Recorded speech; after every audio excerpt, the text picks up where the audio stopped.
Well, the Citadel is hard at work in a rugby match right now, and here at the Citadel today we have college rugby and men's rugby, and I'm joined right now by the coach of Charleston Rugby men's team, and I guess they call you, your name is Chris, but they call you Taffy, and you're the coach of this men's team that's had so much success for Charleston. Tell us a little bit about your squad. You have to be very proud as they head into the championship today. Yeah, very proud of the guys. Essentially, you know, rugby's all about commitment. It doesn't matter what size you are or what age you are. The guys in Charleston have been playing rugby for quite some time. Youngest guy is about 20, the oldest guy is 55. I know, Mick, you'll be watching this, and I know you think you always say you're 55. We know you're around about 58, but it's a great collection of guys. They've all come together, and it just goes to show, as I've always said in my upbringing with rugby, is it's a 15-man game. No one's more bigger than the team, and we've done a tremendous job this year. We've 10 games undefeated. We're in the final today. At the end of last season, we got through to the final four of the national championship. We lost in sudden death to Reno. We had no business being there in terms of the size of the club, but we represented the South with pride and dignity, and we could have gone all the way to win the national championship. Couldn't be prouder. Coach, tell us a little bit about your upbringing, and you're originally from Wales, and how you came to be the coach of Charleston Rugby. Yeah, originally from Wales, born and bred. Came over to the States in 1990, played rugby all my life, just as you guys grew up with a football or a basketball. I grew up with a rugby ball. Was fortunate enough with my job to move down here in 98, started playing with the guys. My playing days are long gone, and got, you know, to be friendly with the guys. Moved back to London and got an email from them saying that they were looking for a coach, and so I came down and met the guys. 7 guys originally turned up, no lights, no field, which by the way is something we're still working on. But then we started getting some of the older guys out, and more mature guys and more experienced guys, and molded them into about 27 guys now, and always looking for new players. Great bunch of guys, and you know, the great thing about it is a lot of the guys are from Charleston, which is awesome. Tell us how you get involved in this. If you're watching this at home and you maybe played some college rugby and you want to get involved, how do you get in touch with you? How do you get onto this team? We've got a website, www.charlestonrugby.com. It has all the contact information on there. We train every Tuesday and Thursday. My number is listed there. By all means, give me a call on there. It doesn't matter if you never played the game before. A lot of these guys didn't play the game before. They came along and they matured into great rugby players. It's a great game. It's a great community of players. It's great for not just the players but families as well. We're a big old family, and it's alive in Charleston. I mean, it's a great rugby club to come and join, and you know, rugby's all about team building, and that's what we've got here. It's tremendous. Coach, you take a look at this tournament here at the Citadel, and you've got a lot of teams, and it's a tremendous success, and for a great cause, I might add. We'll get more to that later, but tell us about how much goes into this, because everybody keeps telling us rugby is a game of strategy, and rugby is a game where you have to know where to be, and you have to be smarter than the other team. You guys must have to work on it and practice quite a bit. We do. One of the old sayings I have with the players is that rugby is a very simple game. It's complicated by the players that play it. There are positions on the field in which require obviously a certain amount of skill. There are positions on the field in which you need to know where you are, where you stand. But, you know, essentially when you're playing against a team, our philosophy is it doesn't matter how big they are or how strong they are. If we do the things right, keep to the basics, and we play to our strengths, then you know, we feel very positive about the game. It's interesting in you know, America. It's taken off. It will get bigger, and from someone from the Northern Hemisphere, a lot of the purists of the game believe that if it does take off in the way that it should do here, that America will become, you know, a great force. As I said before, the game itself is for all sizes. That's what makes it. It's interesting. Get a lot of guys who played American football. You know, the big difference there, you may be big, but you've got to run for 80 minutes. You know, you don't run for a down and then you know, and then you take a break. It's 80 minutes total rugby. And probably the best thing is all you need is a pair of cleats and away you go. So it's a lot of fun. Great day for it, and best luck to you here. Yeah, today. Thank you. Appreciate it. Thanks very much. All right, Coach, and we'll be back to chat with the president of Charleston Rugby. Oh, joined right now by Matt Harless, who's the president of Charleston Rugby. And Matt, first of all, it's a gorgeous December day, a little bit chilly, but probably perfect weather for rugby. Yeah, absolutely. Yeah, this is the kind of weather you want. We've got really good conditions out here. The fields are nice and soft from the rain, so when you're getting tackled to the ground, it feels pretty good compared to a hot day here. Rugby's a sport that I guess is a non-traditional sport, especially here in the Low Country, but Charleston Rugby's been around for quite some time. Yeah, we've been in existence since 1973. throughout the low country, we've got people that, we have one guy that actually was here when the team first started that still plays for us, an active player. Is there an age limit to this game? I know it's obviously everybody talks about give blood, play rugby. Is there an age limit to this game? No, you're only limited in your abilities, actually. Like I said, we've got a 48-year-old rugby player who's a starter on our team. Tell us a little bit about the game itself, Matt. I guess people are often confused. I've been told that it's a combination of football and soccer. Is that accurate, or how would you describe it? Rugby is a game played by 15 people on each side, you know, where soccer would be like 11. We're 15 aside.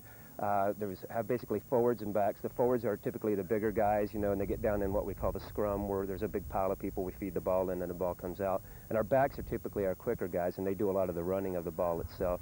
But everyone basically has to be able to play everyone else's role, so there's no specific thing. Like the kicker has to come from the team that's on the field. We don't bring them in and things like that. And then the scoring is similar to football somewhat, in that once you cross into the try zone, which is like an end zone in football, you get 5 points for putting the ball down, and then 2 points for the conversion, which is like an extra point. And then also on penalties, you can kick penalties through the goals for 3 points as well if a team infracts the rules. All right, I guess, Matt, what is confusing to me is sometimes it looks like you're running down the field and lateraling the ball, and the next thing you know, you're in a scrum and everyone's in there kind of pushing and shoving. Right. Describe the scrum, and when does that take place, and what goes on inside the scrum? Okay, yeah, we always have to pass the ball backward in rugby, number one, or kick it. That's the only way you can advance it forward, is to kick it forward. When you're running an open play, if you get tackled, you have to present the ball back toward your team immediately. That's when the scrum usually forms at that point. And then you basically are fighting for the possession of the ball within that scrum until it can come out the back and be passed back out to get the play going again. So play never stops. Unlike football, where a whistle is blown and then you restart and restart and restart, we go continually 40 minutes a half for 80 minutes. So once you're tackled, the ball goes down and both teams swarm around it. That's the scrum, and they're battling away down there? Battling away. It's pretty hectic inside there. And why would you kick it rather than try to run it or lateral it and advance it? Rugby's a field position game. It's very strategic, very tactical. So often if you're in deep within your own territory, you'll kick it out to gain position and then play defense to try to win the ball back in a better position and then score from there. Let's talk about Charleston Rugby today. You guys are having some success in the men's division. Right. There's also a college division. We'll get to that later, but you guys having some success here. What's the secret to your success here today? I think in the last 2 years, we've really come a long way. I've been with the team for 5 years now. We've got a great coaching staff. We have 4 coaches. We have about 42 active players that are on our roster right now. This last spring, we went to the national championships, where we lost in the semifinals to the eventual winner from Reno, Nevada. That took place up in Pittsburgh, Pennsylvania. We have been undefeated in the fall, and we only lost 1 out of the last 24 matches, so we're 23-1 this year. So you're hoping for some success here in the championship We game? got one more game. We're playing against a military team from Quantico, Virginia, and hopefully I think our guys can pull it out, and then we'll finish the year undefeated. I guess with rugby, size does matter. There's some big guys out there. There's some big guys, but I'll tell you what, you're not limited compared to American football because of the positions that we have on the field. The small guys do well also. All right, Matt, good luck to you here today, and we look forward to watching you in the championship game. Well, thank you. Thank you for coming out. All right, rugby time at the Citadel, and a great crowd gathered, and a great day for it. We'll be back on the Low Country Sports Scene.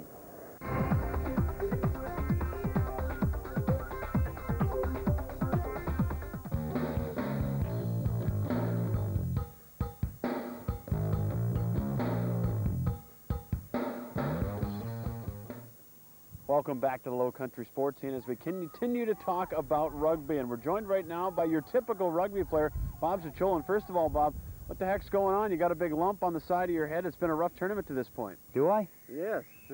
Probably a minor abrasion. Nothing to worry about. Bob, how long have you been playing rugby? 13 years.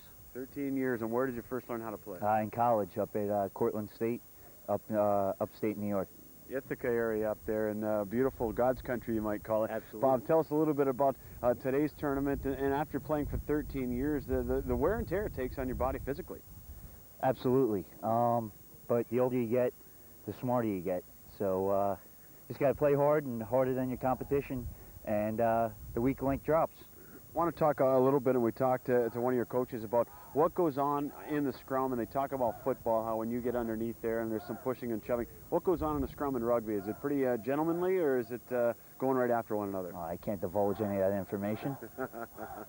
Bob, I asked you your position. You said number 8. What's that mean? It means I'm in the back of the pack. Last man, I'm a loose forward. Pretty much have a lot of offensive play, and but basically just run around and tackle people. Talk about tackling. Is there an illegal tackle? Is there ways that you're supposed to be tackling? And is there do you not go to the head? Things like that. Absolutely, you want to stay below the shoulders. Anything up around the head's, very dangerous, and you can really seriously hurt somebody. And that's where the gentleman part of the game comes in. Guy goes on the ground. You asked earlier what goes on when guy goes down the ball. Well, every once in a while you got to put your boot to him and use the bottom of it. But you stay away from the head and the hands, People's livelihood. Nobody's getting paid to play. Everybody, has other occupations. And, we're all out here for the same thing, fun. Bob, but I guess the party aspect of rugby is legendary. What do you guys do after a hard-fought tournament like this? We'll go back to one of the teammates' houses with our couples, drink some wine, have some cheese, maybe watch Sex in the City, something like that. Pretty laid back. All right, Bob, championship game upcoming. Best of luck to you. Thank you very much. All right. Well, now chatting with Todd Shepard, who's another player here on the Charleston rugby team. And Todd, I guess what's striking about this sport is the fact that you're playing with some guys that are just monstrosities, and you're not the biggest guy out there. How do you keep from getting hurt? It's not the biggest, it's the smartest. That's what matters, the smartest guy in the field. I've been playing this game for 18 years, and I've usually been the smallest guy, but at my position, you don't have to be the biggest guy. I'm a scrum half. I'm like the quarterback. I'm like a Doug Flutie, Doug Flutie, he's fast, he's agile, and he's been around a long time, same as me. So, Todd, you're going to get out there and you're going to scramble away. Obviously, when you're running the ball and those guys are trying to tackle you, you have to keep eyes in front of you and eyes in back of you because you don't want to toss that ball away, right? Absolutely, absolutely. You've got to be aware of your teammates, where they are, and where the opposition is at all times. What's the strategy as far as playing in a tournament like this and trying to get through the rounds? Well, we try and get all of our players in the game. We've got 25 guys here today, so we try and mix everybody in, keep everybody fresh. If you play the entire first game and second game, you might be a little, a little stale. So we get everybody in the game, keep your legs fresh, and try and utilize the substitutions as much as we can. You take a look at the way the rugby players kick the ball, and you're seeing that more and more now in conventional football, how the punter sometimes will run along the line and boot it that way. It seems to work in rugby, and it's starting to work a little bit in football. Sure, yeah. You take your forward momentum and gives a little better angle to kick the ball with. Absolutely. The rugby ball seems to really fly. We're going to talk about the ball here in just a minute. What's the difference between the rugby ball and the football? Our ball is a little fatter. It's not quite as narrow as a football, so which means you don't have to have that perfect spiral. It'll still kick. Whereas the football, if you don't kick the perfect spiral, it loses its distance. Rugby ball's a lot lighter as well. One thing we wanted to find out, when the ball goes out of bounds, there's kind of an interesting play, I guess similar to a throw-in in soccer, but not so. How does that work? That's a line-out. Basically, the team that kicks it out of bounds, the other team throws it in. And you have a choice to have as many as 7 and as few as 2 people in the line-out.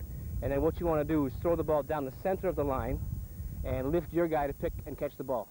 So you're trying to lift the guy up, they're trying to lift their guy up at the same time? Lift them by the shorts, pick them up in the air. Are you the guy that gets lifted up? No, I'm the guy that takes the pass after they lift it and pass it out like a quarterback would. How would you decide which guy to lift? Tallest guy? Strategy. You sort of the 2 jumper sometimes, the 4 jumper sometimes, and the 6 jumper sometimes. Just depends. I guess it does depend. Best of luck to you here today. Thanks for joining us. Cheers. Thanks. All right. Good luck. And now with Sprint, unlimited night minutes instead of starting at 9, start at 7.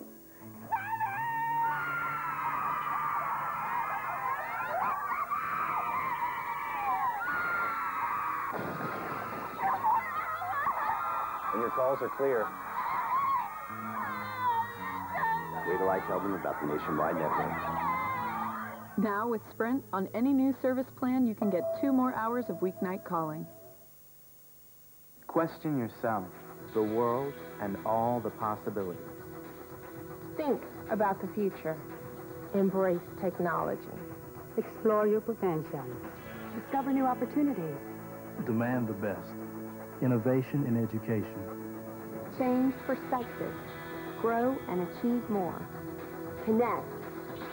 Trident Technical College.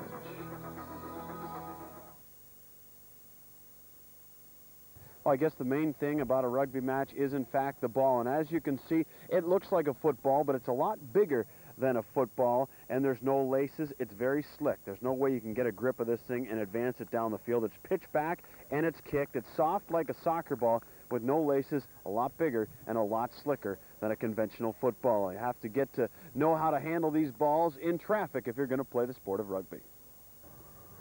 Engage, squeeze. There you go, boys. Go for him, go for him. Good job, guys. That's it. That's good, good, good. Nicely done. Well, we talked about how there's men's rugby here today and collegiate rugby, and the College of Charleston, relatively new to the rugby scene. And Scott Myers, you're the coach of the Charleston rugby team, and we're watching you warm up, so to speak. What was that move you guys were just practicing? Actually, what we were doing, we were working on our scrum technique, and basically what you do is when the ball, there's a penalty assessed to either side. One team or the other elects to have a scrum, and what you do is you have 5 men that are packed tightly close together with 2 guys on the side that are loose. And basically the ball gets rolled in, and it's basically a fight for possession of the ball. One team puts the ball into the scrum. It's the other team's job to push back and forth to gain possession of the ball and to go into another phase of the game. Coach, it looked like as you were doing that, you're trying to get those 5 guys packed tightly together and kind of work as one and kind of get all the momentum going in one solid area. Absolutely. The key to a scrum is the tight 5, which are the 3 players in the front, the props, and what we call the hooker, which is actually the guy who hooks the ball when it's put into the scrum. And the locks in the back have to lock themselves tightly together to keep the scrum from moving back and forth. Actually, the scrum is one of the places in rugby where you can truly get hurt. You can get killed playing rugby that way. I mean, if you're not packed tightly together, a scrum goes to the ground, you can break your neck because it's basically what's holding you up there. Everybody's neck is what's holding you into the scrum. Coach, tell us a little bit about those guys in the front. You could see they've got some welts and bruises because they're locked, literally locking horns with the opposition. Absolutely. You have 3 men in the front. You have what we call a loose head prop and a tight head prop, and then you have the hooker. The loose head prop is a pretty easy thing to figure out. The loose head, when they're bound on, the loose head prop actually, his head is on the loose side, which is open. The tight head prop, his head is in between 2 other people's head.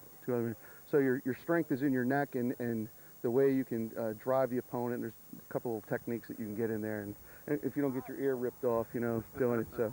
No biting though, right? No biting, no punching, no kick. This is a gentleman's game, believe it or not. Everyone keeps saying that to us. It's elegant violence. All right, Coach, best of luck to you and the Cougars today. I appreciate it. Thanks a lot. Well, chatting with Bill Bell, who is the tournament director and also the coach for the Citadel College rugby team. And Bill, tell us a little bit about this event. First of all, a great setting right here on the parade grounds of the Citadel and a great turnout. You have to be very pleased. We are, and 3 years ago we started this tournament in support of the Marine Corps Toys for Tots. I'm an officer here in the Marine Corps Reserves, so what we do is teams throw a little bit of money in, and we also ask them to bring a certain amount of toys to donate to the kids in the Low Country. It's great when you can get a bunch of guys together to beat it out, sort of, so to speak, on the field and have it go to such a great cause as Toys for Tots. Oh, it's a great time, and of course everybody comes in here in the spirit of rugby. They want to have a good time. They want to play hard, play fair, and we have a good time afterwards too. Bill, we've been talking to a lot of the Charleston rugby players, the men's bracket. You're coaching the Citadel rugby, and a lot of people don't know that the Citadel and the College of Charleston, Coastal Carolina have rugby teams. How long has that been in play? Well, now the Citadel's had a team since, I believe, 1975. We helped College of Charleston start their men's team last year, and Coastal Carolina started a college men's club last year as well. As a matter of fact, I'm the collegiate director for the Palmetto Rugby Union, and we've had 5 new college rugby teams start in the last 2 years. Bill, tell us a little bit about coaching the Citadel. What do you try to instill with your team? Well, one of the things we try to instill is first, fair play. We want the guys to play clean ball. Rugby has a reputation for guys being rough and tumble and being mean and nasty, and that's not really the spirit of rugby. So we play clean, we play fair ball, and we play hard and fast. All right, well, best of luck to you here the rest of the day on the field, and a great job raising valuable toys for Tots. Thanks a lot, and don't forget, folks, Toys for Tots. Get out there and help those kids. Well, as the Charleston rugby team huddles up, we're going to go to a couple of our teammates, Taylor and Todd from Coast 92.5. You never know what they're going to say. Let's take a look. In the studios at Coast 92.5. Shimmy, the show of the ball inside and then round. Well, they're becoming a very useful outfit. This is exactly the lineup that won the tournament